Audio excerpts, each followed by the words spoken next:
Good morning. This is Katherine Spencer from Spencer Kuehn Fine Jewelry Studio. How's everybody doing this morning? I hope you're doing well. I am back from a nice little vacation. So not only did we have 4th of July, but I kind of went on a little vacation and that was kind of nice. So the last time we were on, you could watch Yoni talk about all sorts of different things, like online shopping, and the dangers that can revolve around online shopping when you think you're getting something and you're not quite getting what you think you're getting.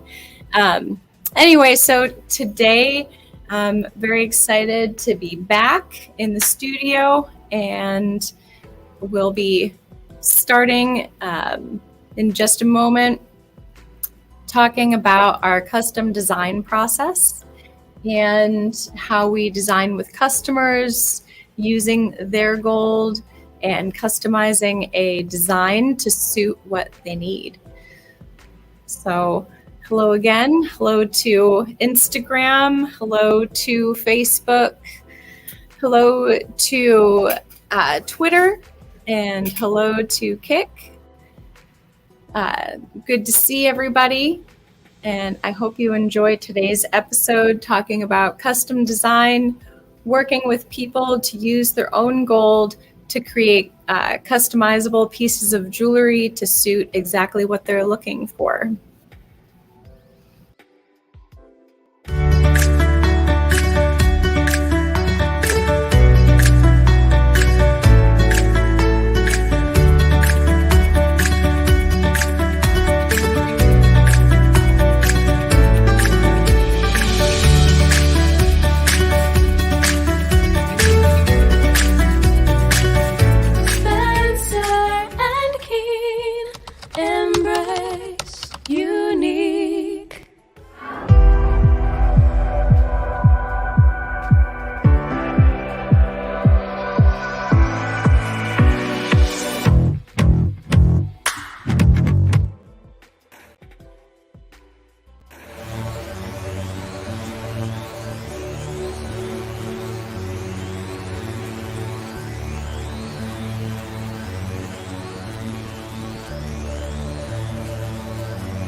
Hello.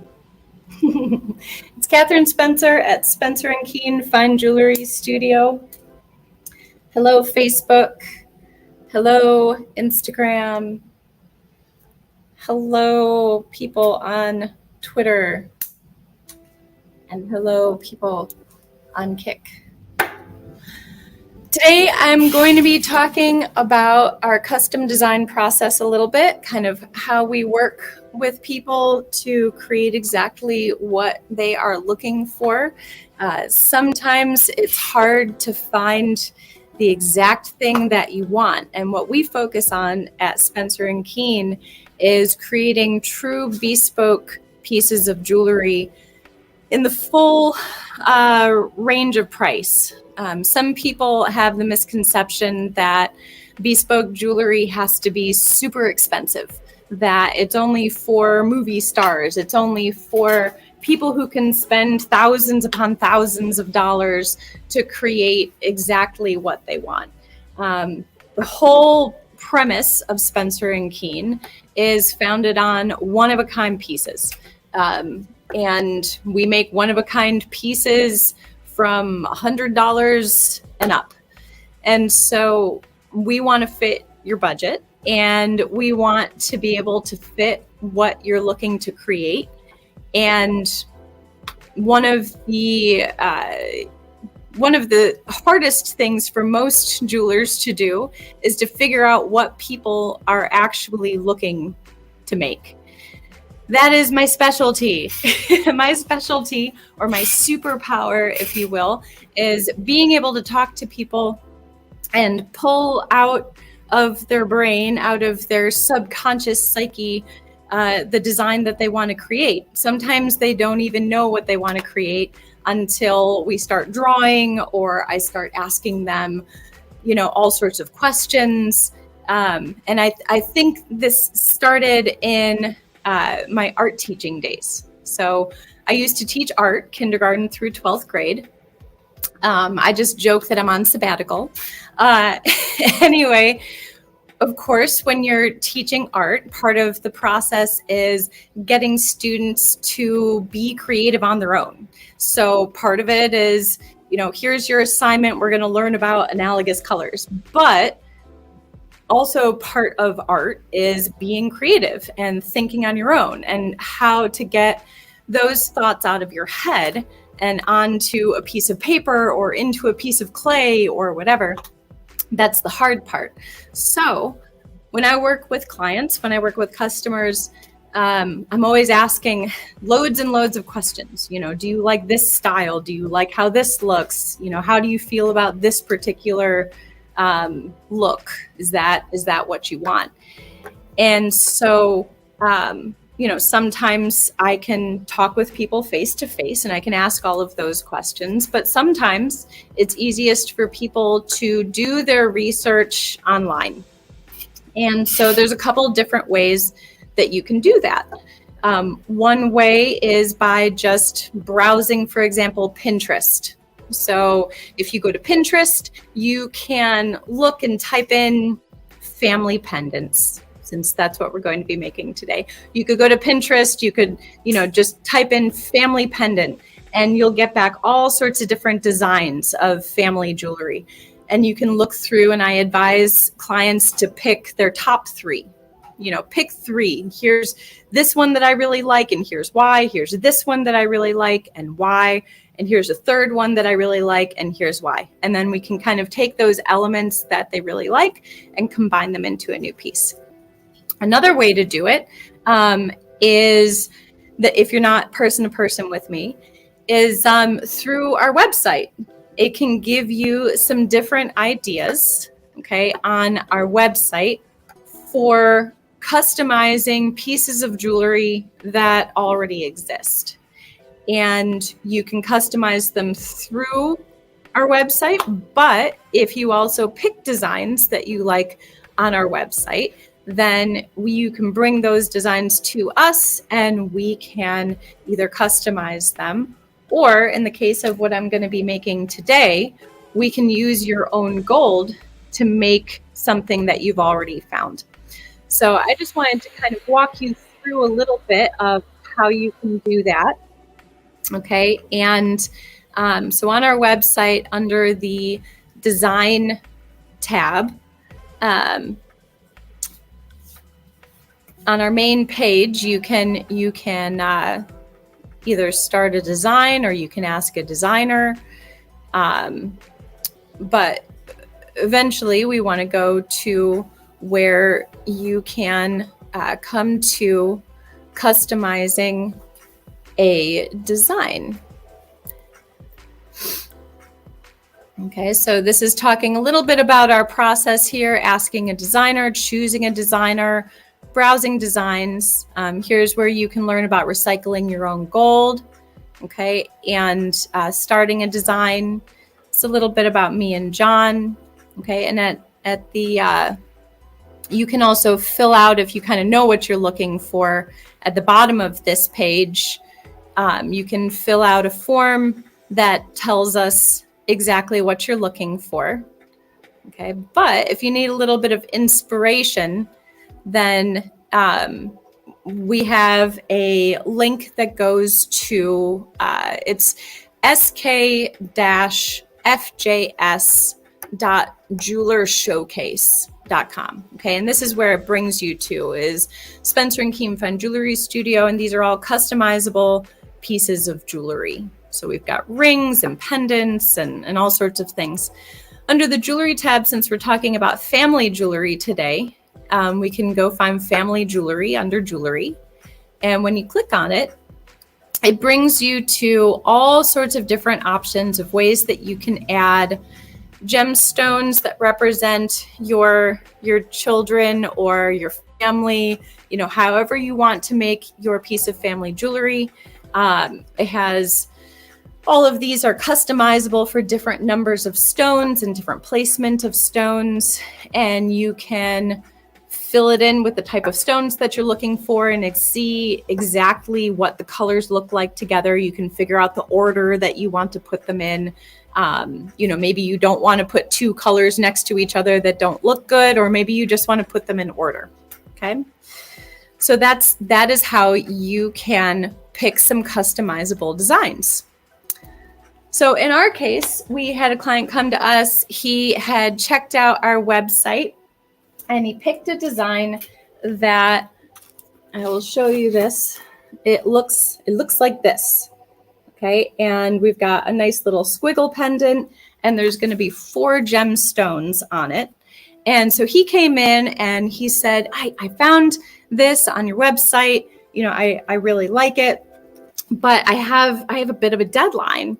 And we said, oh, okay, well, instead of ordering it, we can make it for you. And so we started the design process. So we sat down with him, and we said, was there anything about that design that you wanted to change? Nope, he's good. He likes that design. We've got 4 gemstones. So we talked about the gemstones, and we wrote down that we need a natural sapphire. We need a natural aquamarine. We need a natural peridot and a natural green tourmaline. This is one of the things that hooks back into what Yoni was talking about last week about kind of the buyer beware. One of the things that we can do in customizing pieces is you have lots of different options when it comes to, for example, your gemstones. This customer wanted all natural gemstones. So when we source the gemstones or when we use what we have, we make sure that we're only using natural, genuine gemstones. Another option would be a lab-created gemstone.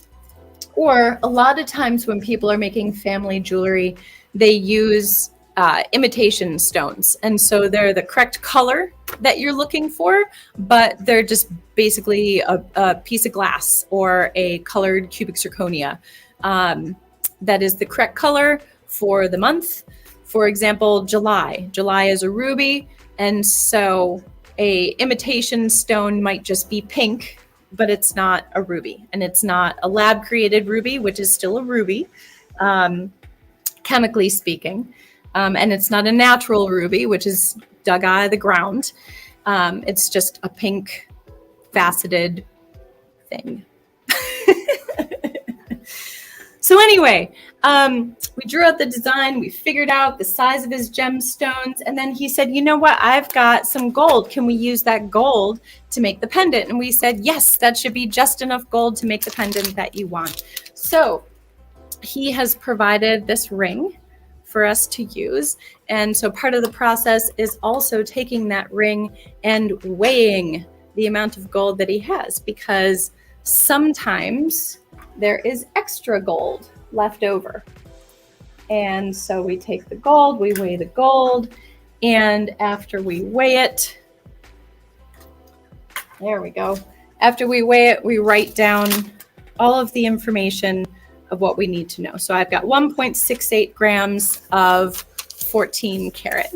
Oh, thanks, Janet. So 1.68 grams of 14 karat, and in this case, that we'll need all of that to make the pendant. If there were any left over at the end, what we do is we just keep the little scraps. Like, let's say we have this teeny tiny little scrap left over. It's still a piece of gold. And so, hello, I'm doing great. Thanks for asking. We would use that extra piece of gold as trade-in and deduct it off of the price of the finished pendant. Okay, but in this case, we're probably going to use everything. So I've got all of my pieces and parts. I've shown you how we draw with our customer. We kind of show a front view and a side view. Talked a little bit about what we do with using the customer's gold. So now I'm going to start making a pendant, if that's okay with everybody. Is that okay with you? Should I make a pendant now? Okay, I'm going to make a pendant. So I'm going to be melting the gold. That's step one.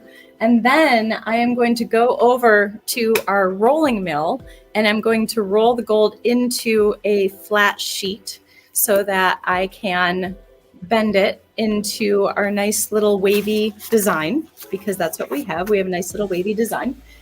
After I bend it into the nice little wavy design, yes, I am a goldsmith. Hello.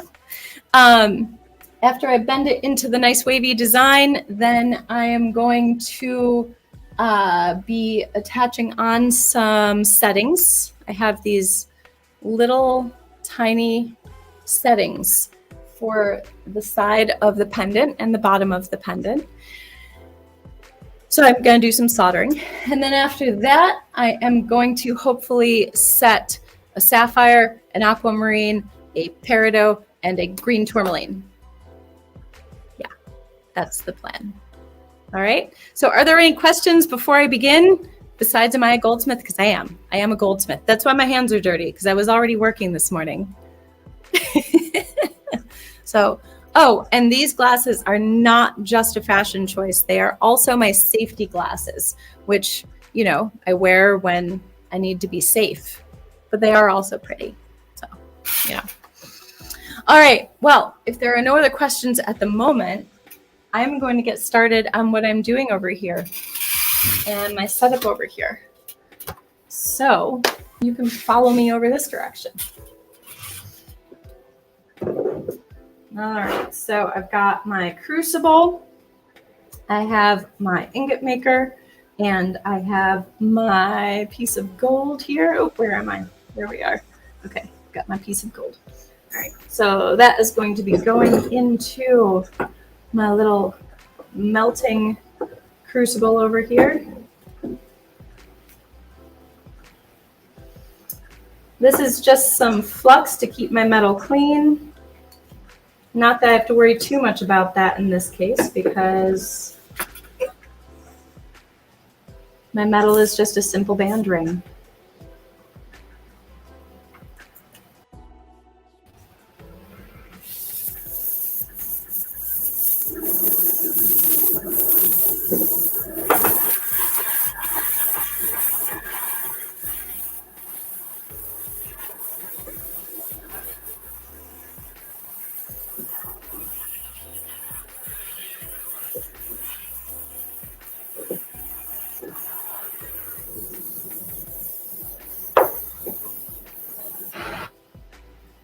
All right, let's see what we got, or if we have to add any more, because sometimes we have to add a little bit to what customers have. So let's see what we have. We've got this little tiny piece, okay, but this little tiny piece is pretty thick. This little piece is 4 millimeters thick, and he's making a pendant that is only 1 millimeter thick. All right. So I'm going to shave this down a little bit.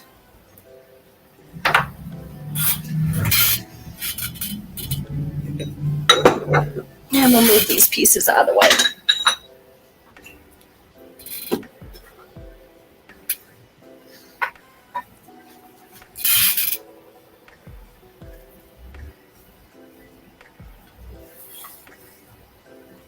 All right, so next I'm just filing down the little edges. Okay. Just to make it kind of smooth. And then I'm going to head over to the rolling mill. So if you'd like to follow me, that's where I'm going.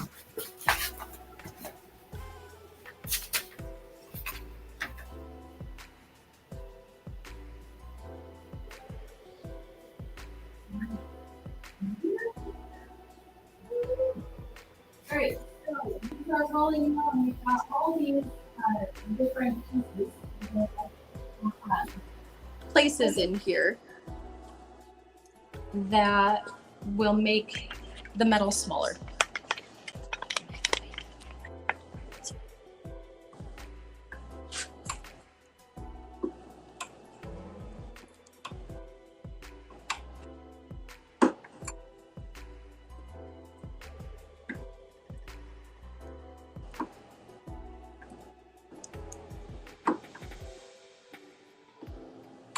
All right, so I've already doubled my length of gold. Okay, I'm going to continue on making that a little smaller.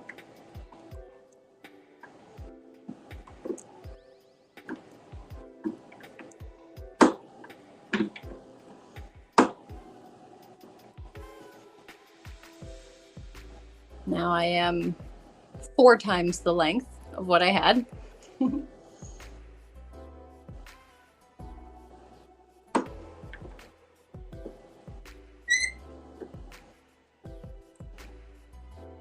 All right, and then I'm going to flatten this out.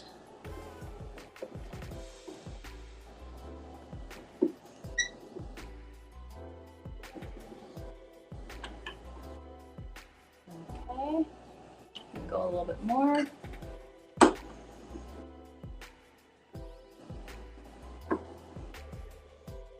And then I'll measure it. I've got 1.6 millimeters by 2.3 millimeters. I'm going to make it a little thinner. All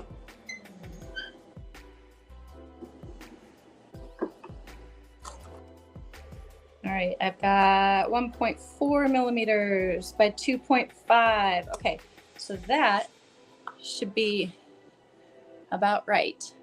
Okay, so I've got the 2 different dimensions here. I've got a thin side and a thick side. All right, I'm gonna go back over and we're gonna continue over at the other bench.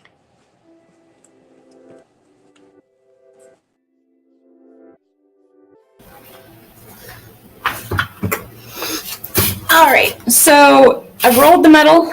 I've gotten it generally to the dimensions that I want to make the pendant, but now the metal is pretty hard and stiff. I'm going to anneal it.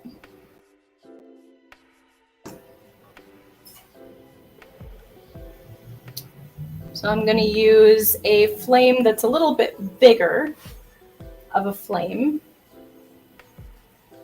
And I'm just going to go back and forth across my metal and anneal it. This makes the metal softer for me to be able to use. Okay, next I'm going to put it into my pickle pot. My pickle pot is a chemical called sodium bisulfate. Okay, and it helps clean off any of the oxidation that occurs on the metal, and it helps clean it up. So it also, in this case, will cool it off. And hopefully I don't get any pickle on my computer, because if I get pickle on my computer, it's acid. And they'll probably eat a key off. Okay. All right, so we've got a bar here, and I've got a total of 35 millimeters long. Okay, now the pendant that the customer chose in the website where he chose it, it was marked as 29 millimeters long. So I can keep it that long. I can also make it a tiny bit longer so that I make sure to use all of his gold. It's not that long of a pendant. Okay, if I compare it to, say, what I'm wearing right now, it's actually almost the same length as what I'm wearing right now. So, you know, I mean, I could keep it that long. I could shorten it up a little bit. Maybe I'll just make it a tiny bit shorter. Okay, it's going to end up shorter anyway because I have to file it and sand it and do all of the other things to it to make it finished.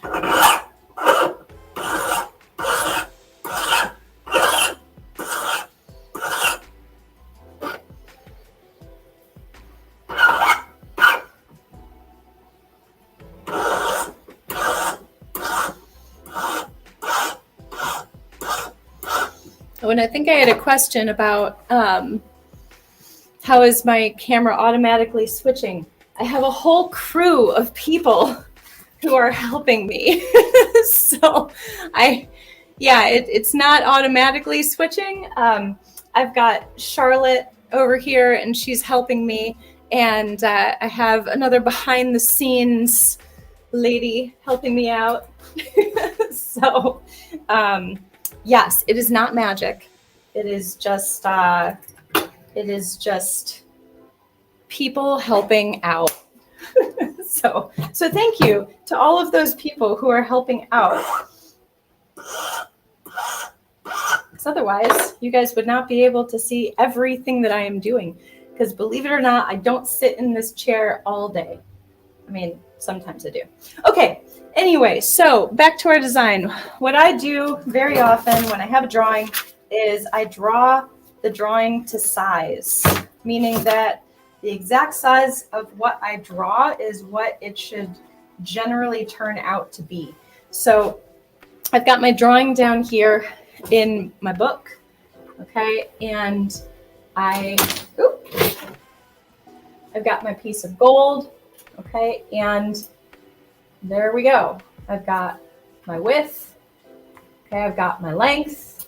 I still need to add the little wiggles to it, okay, so that's the next part. I'm going to add those little wiggles.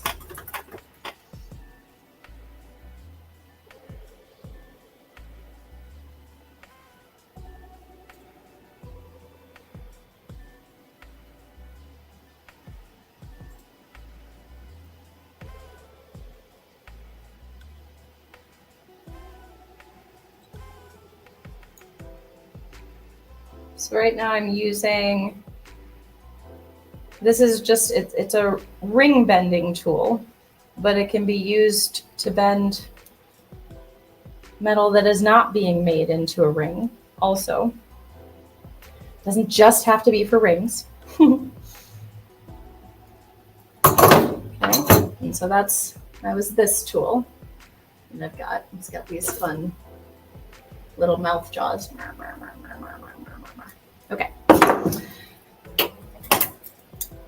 And let's see here.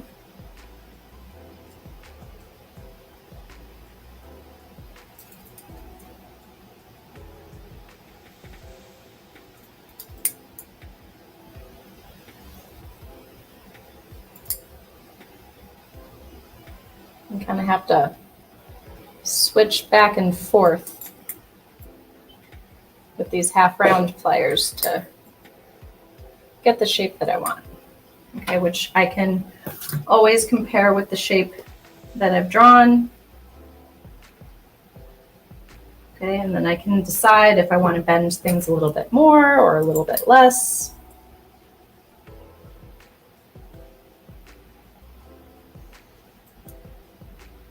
All right.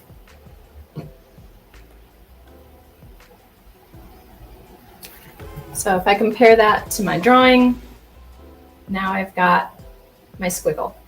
So I've got my squiggle, I've got my length. All right.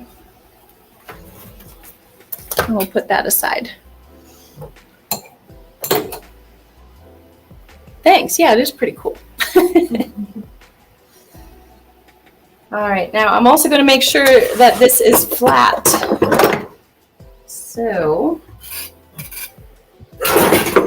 I'm going to make sure by hammering it flat.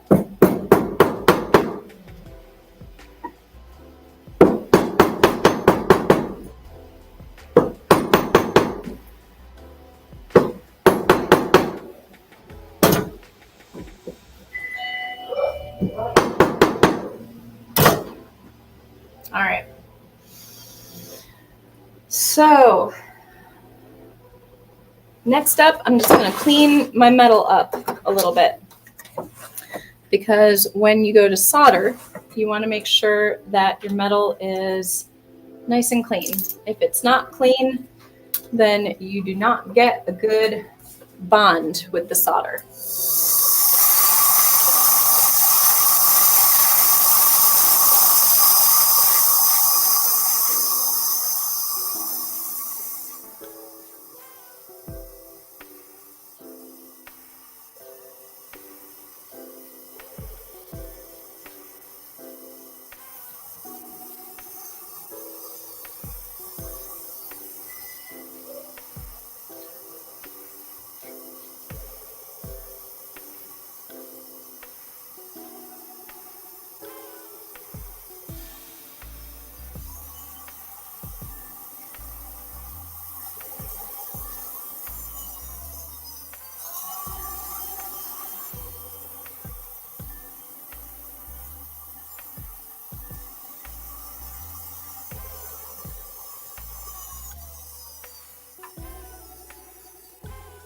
Since I've got a nice flat top and bottom, I'm actually going to use a piece of sandpaper and a sanding stick to make that nice and flat. So this is a sanding stick. It has 1,000 grit sandpaper on it, and so it's a pretty fine grit of sandpaper. The metal doesn't have any gouges on it or big scratches on it because it's been freshly poured and rolled, and so it shouldn't have any major problems with it.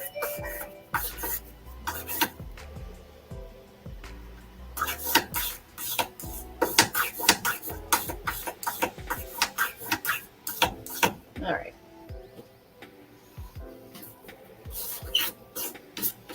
After that, I'm going to have to decide which is the top and which is the bottom. This is a total aesthetic choice that just has to do with me being a nitpicky artist and nothing more.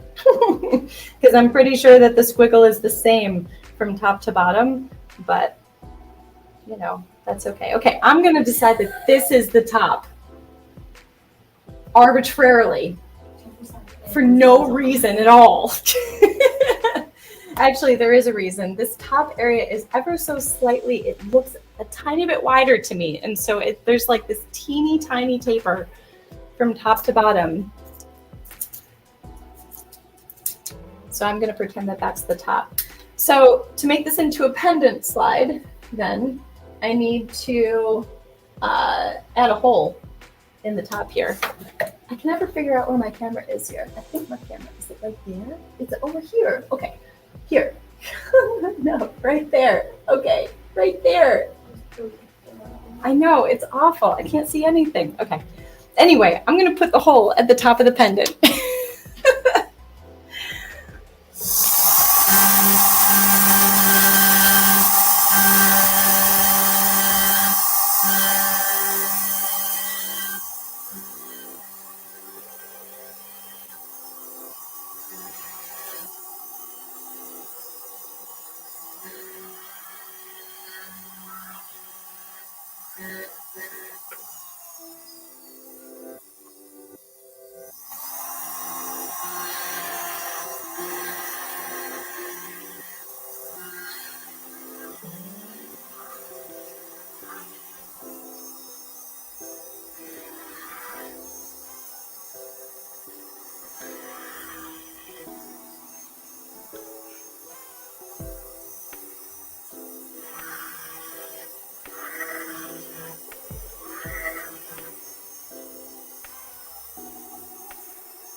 different burr to help me bring that hole down.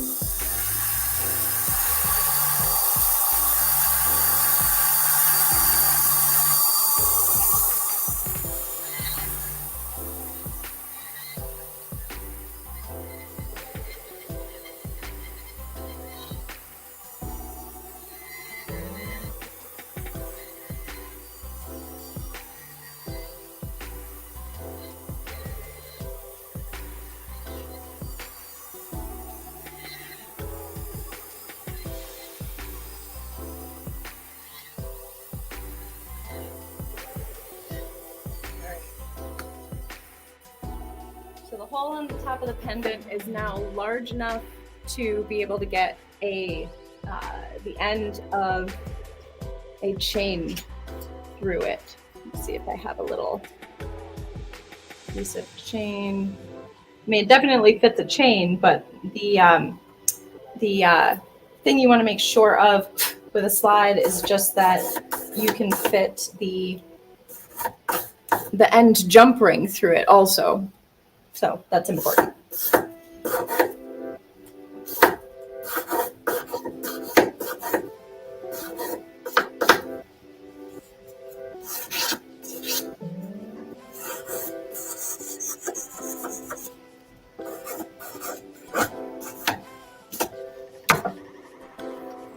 Gonna make that teeny bit larger.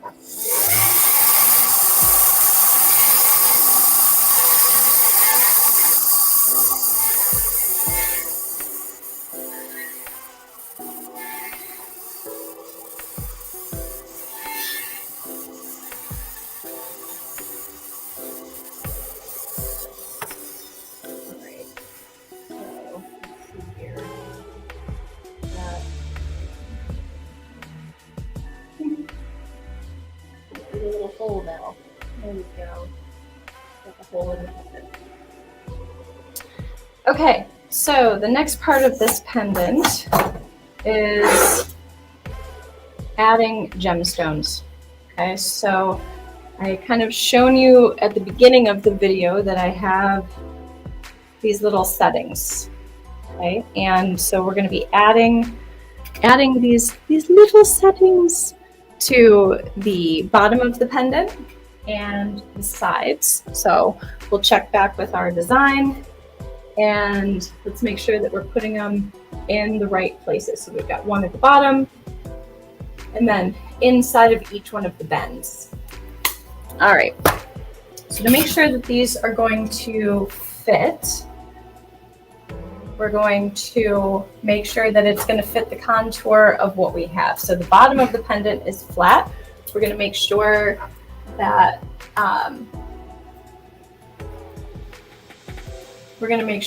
the bottom of our setting is nice and flat.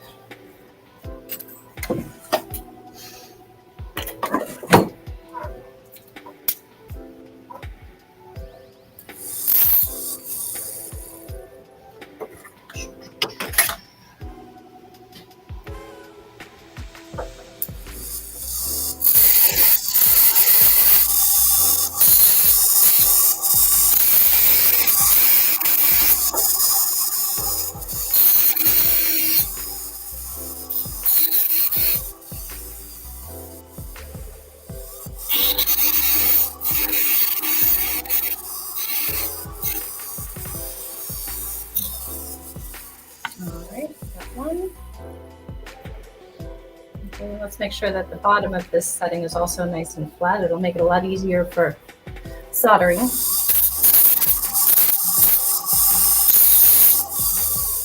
right.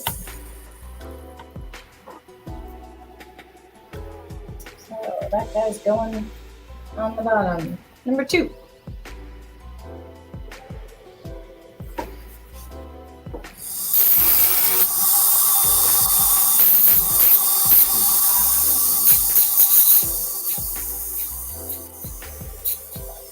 In this case, the contour of one of those is curved, so I'm going to kind of leave the curvature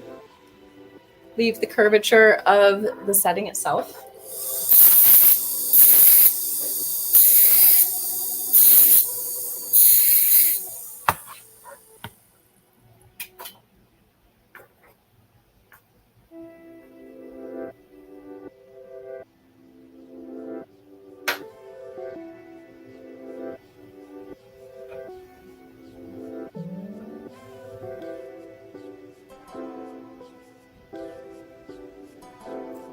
third one.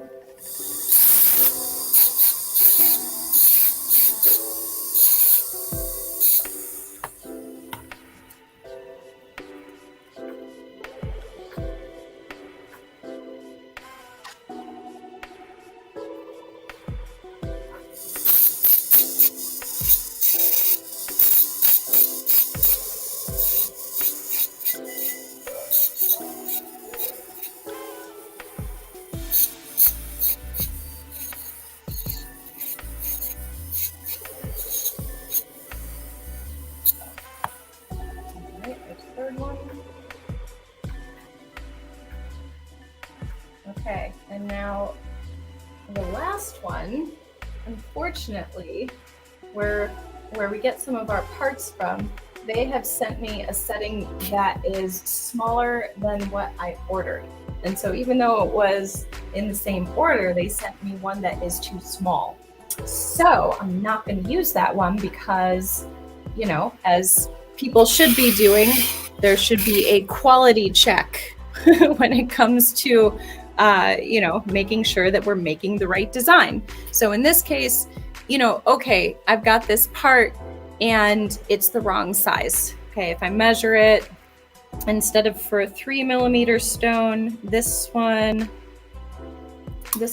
looks like, well, actually, let's measure these ones. What are these ones for? These ones.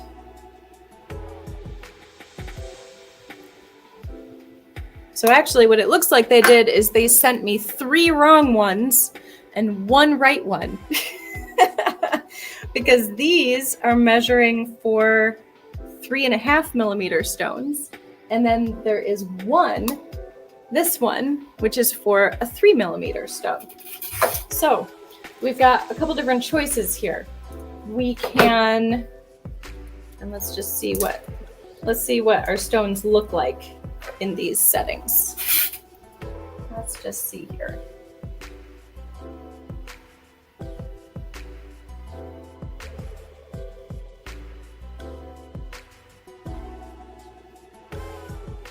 So the one that's very small,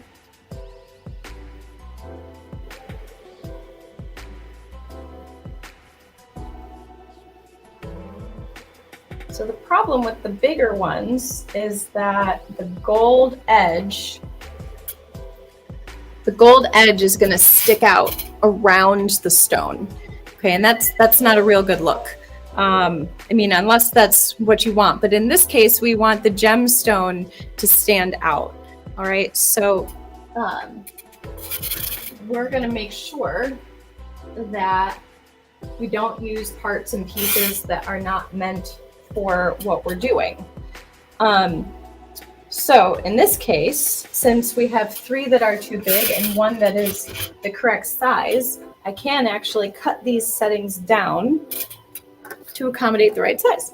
So instead of a 3.5mm stone, I have a 3. So I am just going to chop out a tiny bit of the setting.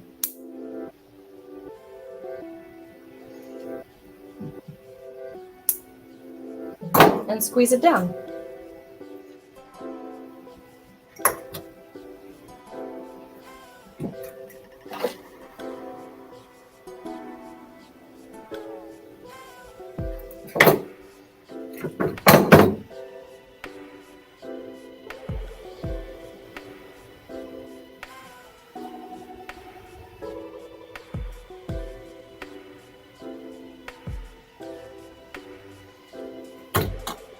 All right, I'm also going to use a cutting disc to make sure that my sides are nice and straight.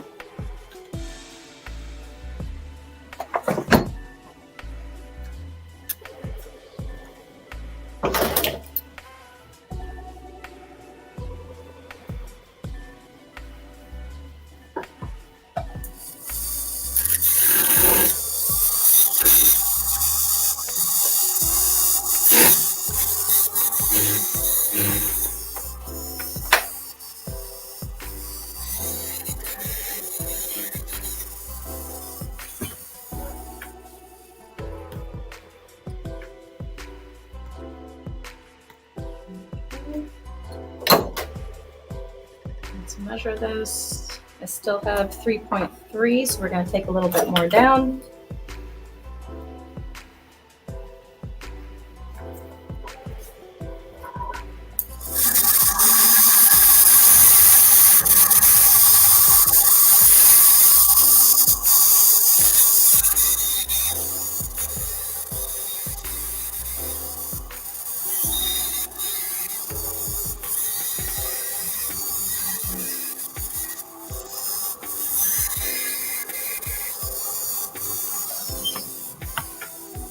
Check that out.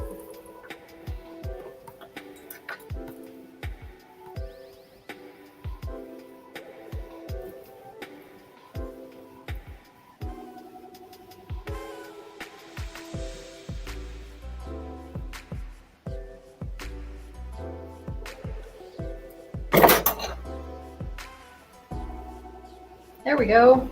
Now I'm to 3. All right, we've got 2 working settings. Let's fix the other ones.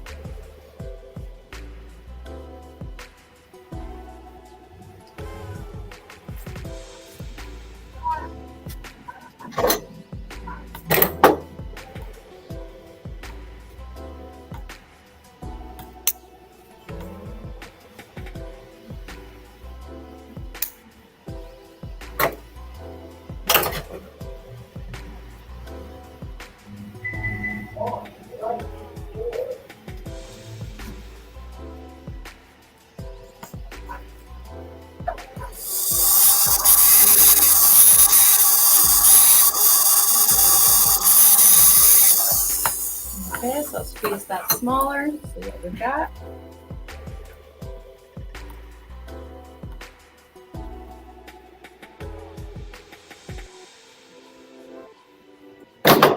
Take a measure. I need to take away some more.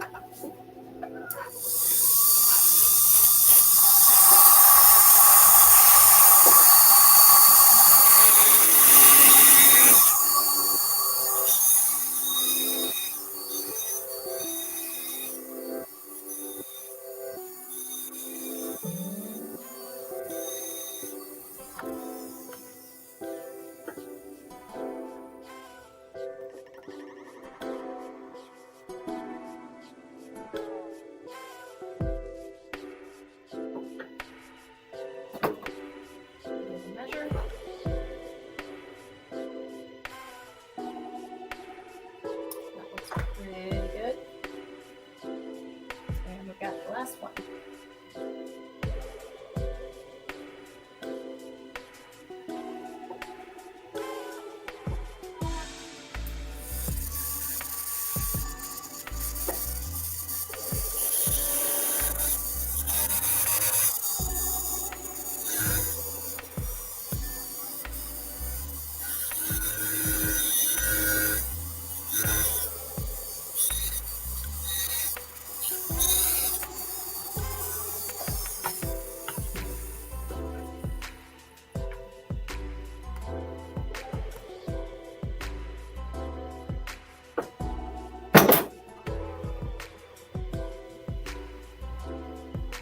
Tiny bit more.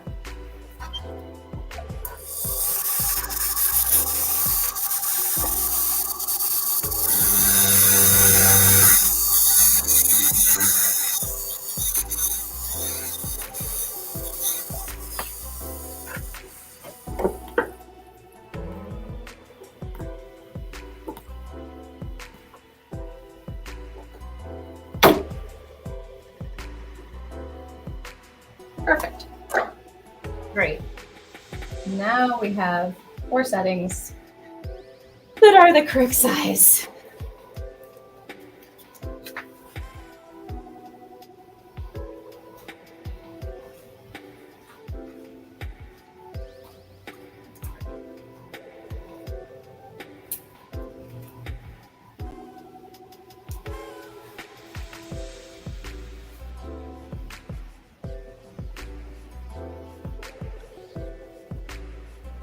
Okay.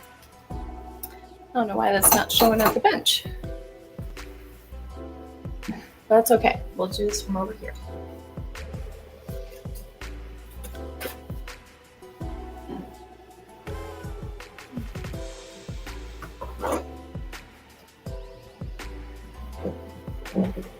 All right, so the next part of what we're doing is going to be attaching these bezels, or not bezels, I'm sorry, attaching these settings to our pendant. Okay, so that's the next part.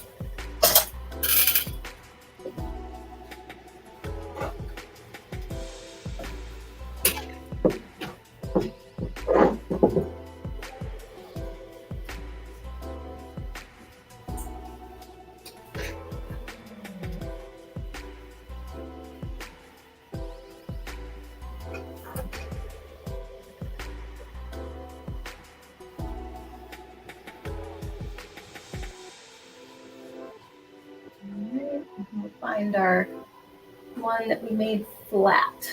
Let's see where that one is.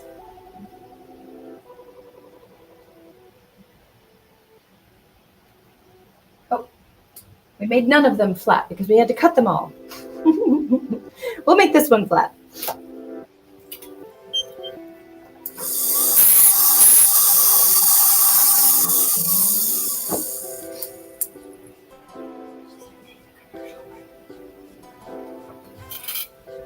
So I'm going to make this flat, and I'm going to set up all of my soldering, and we'll come back in just a moment.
Spencer and Kuehn, Fine Jewelry Studio, embrace unique.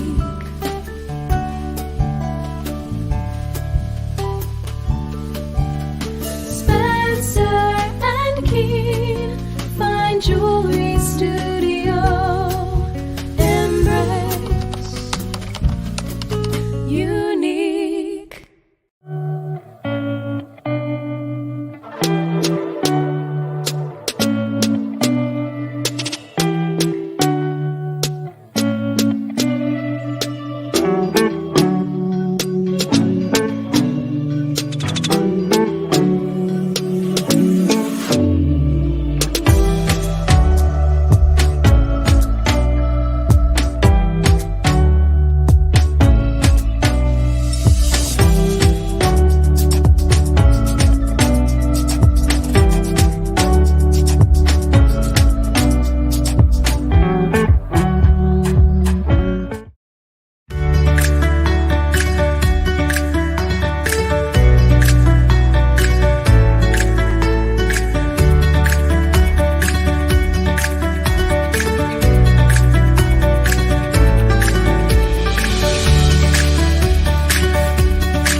Hi, we're back.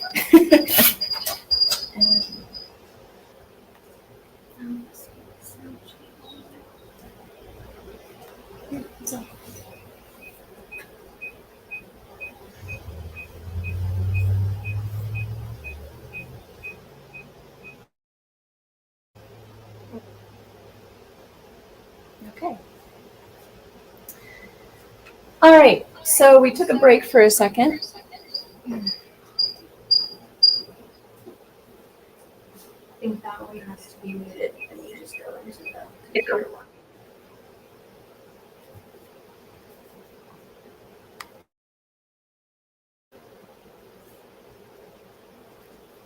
Okay, I'm still getting an echo. Unmute on laptop. Yeah, it's unmuted. Okay. And I've got the volume all the way down.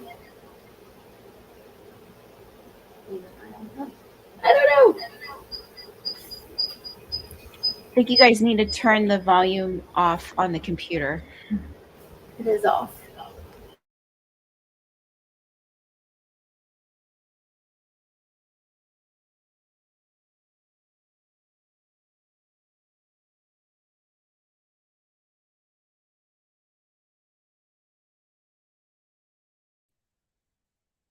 Can you hear me over here? But not over there? Over here? We can hear you now.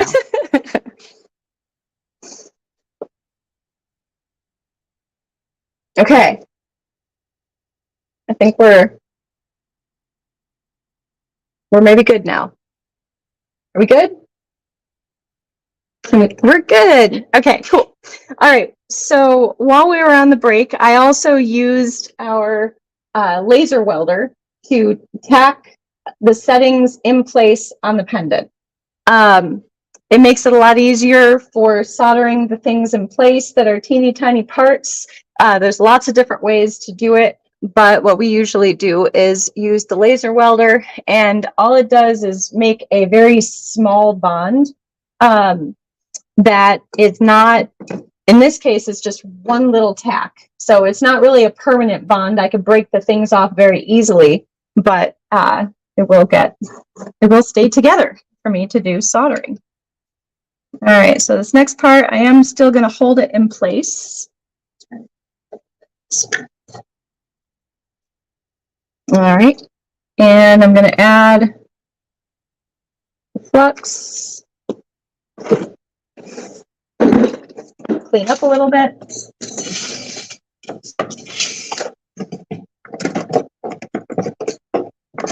Because I can't help it.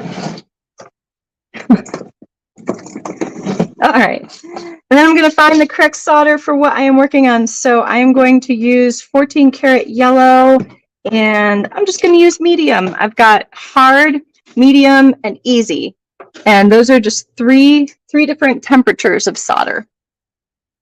The hard is the highest melting temperature, then medium, and then easy, and it just allows to do multiple solders in a row. I'm going to cut myself some pieces of solder. I'm going to cut myself a little bit more than I need, so that just in case I drop one, I have one ready.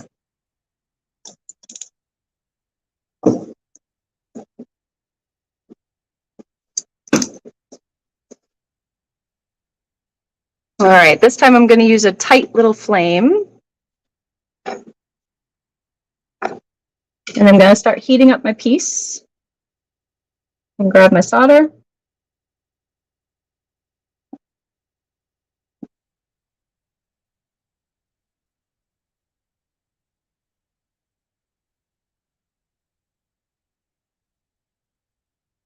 There's one.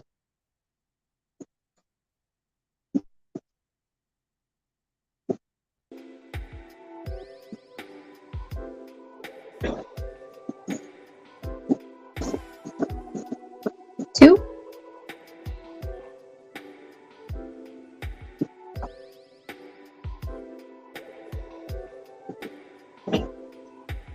3.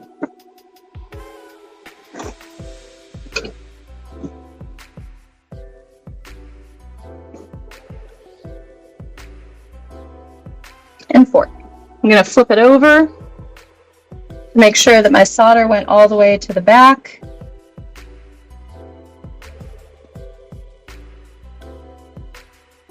All right, that looks pretty good.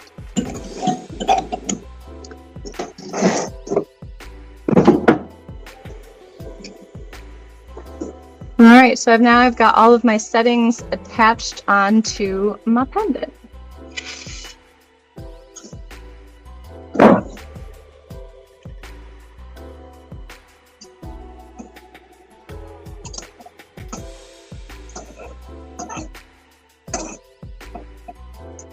Okay, let's stir that around.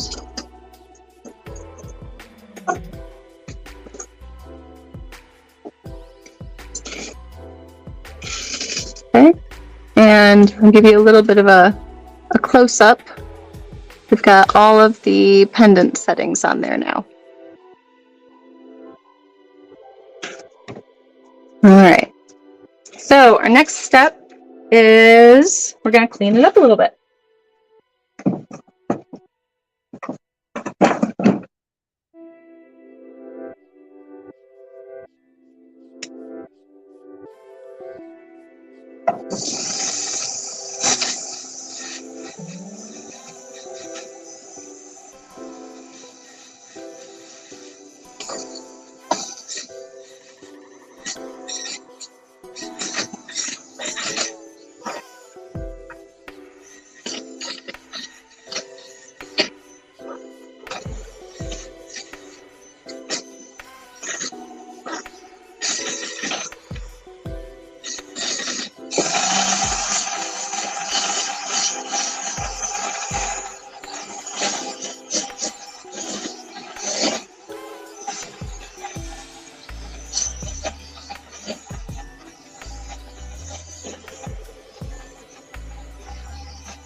And you can see this is starting to actually look like a piece of fine jewelry now. Amazingly enough.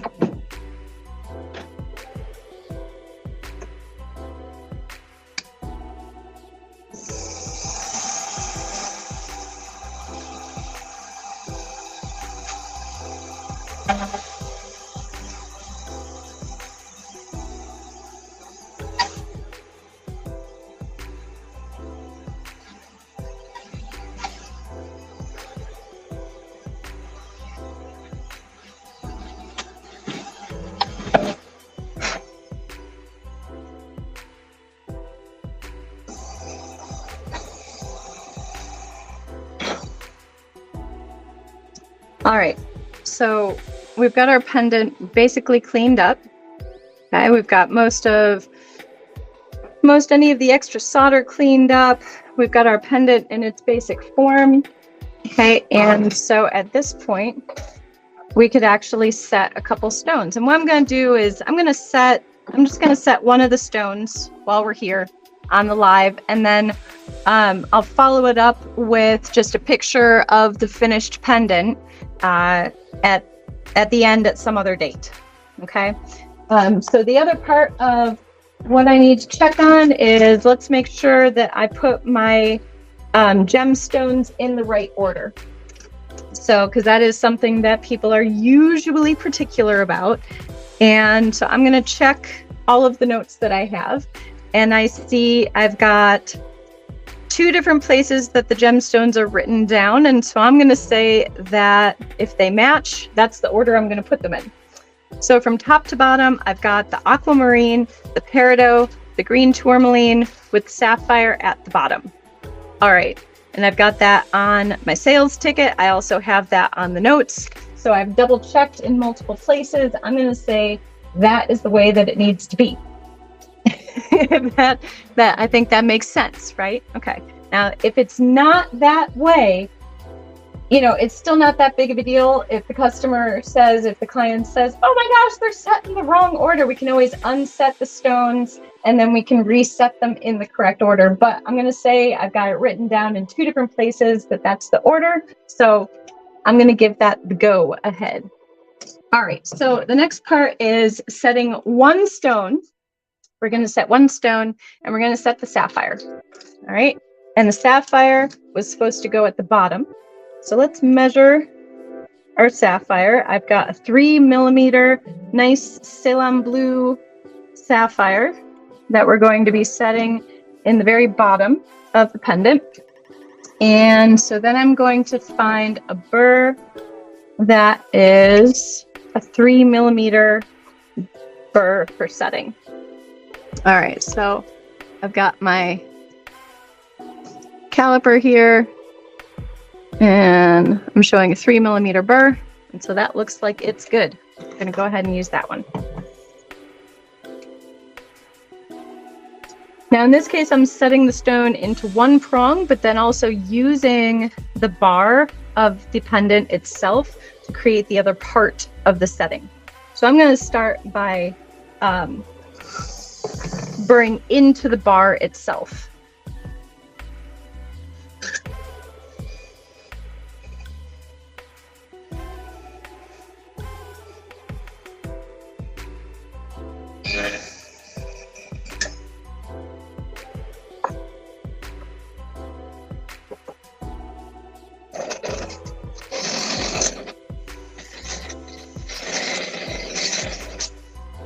Okay.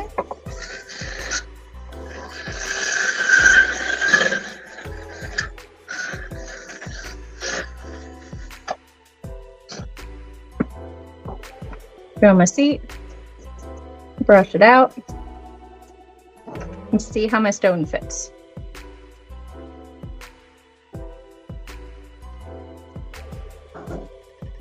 That's pretty good. I'm just going to move my prong out.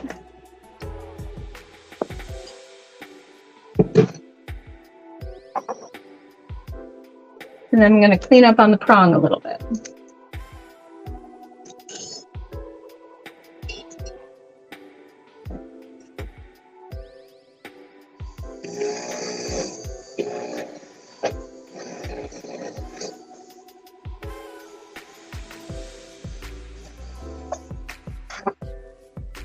All right.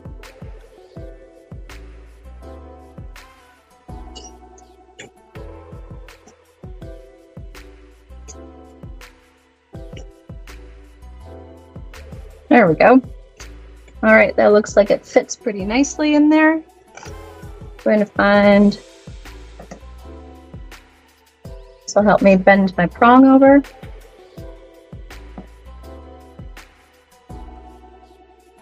All right. And I'm going to finish that up with this little beading tool.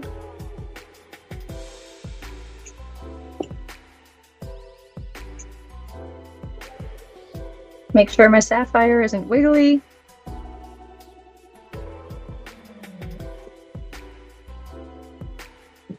And that's about it. So I'll show you what that looks like up here. All right, there we go. I've got a sapphire set. All right, so like I said, I'm gonna go ahead and finish the rest of these stones, and when the pendant is completely finished, I will end up posting some pictures of the finished piece. Maybe after someone picks it up and it can go to someone. I don't know. We'll see which way we're going to post it. But stay tuned to see what the finished pendant looks like on our Facebook feed, on our Instagram, on our Twitter. We'll follow it up with the finished, shiny, lovely pendant on the chain. You can see how it turned out. And don't forget to tune in next week to see what we're doing. So does anyone have any questions about what we did? I think I was explaining a decent amount. But anyway, it was wonderful to have you all. Thanks for tuning in and seeing what we make here at Spencer and Kuehn Fine Jewelry. Again, nice simple family pendant that we're customizing using a customer's gold. So we used his gold, we made a pendant, adding family birthstones customized from our website, where you can see all sorts of different customizable designs if you can't figure out what you want to make, but you want to make something special. So check us out at spencerandkeen.com, like we've got down below. And don't forget that you can always save lots of money when you bring your own gold and we use your gold to make your design. So tune in next week. We'll see you soon. Thank you so much for tuning in. And this is me saying goodbye. Have a wonderful day.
Spencer and Kuehn, Fine Jewelry Studio.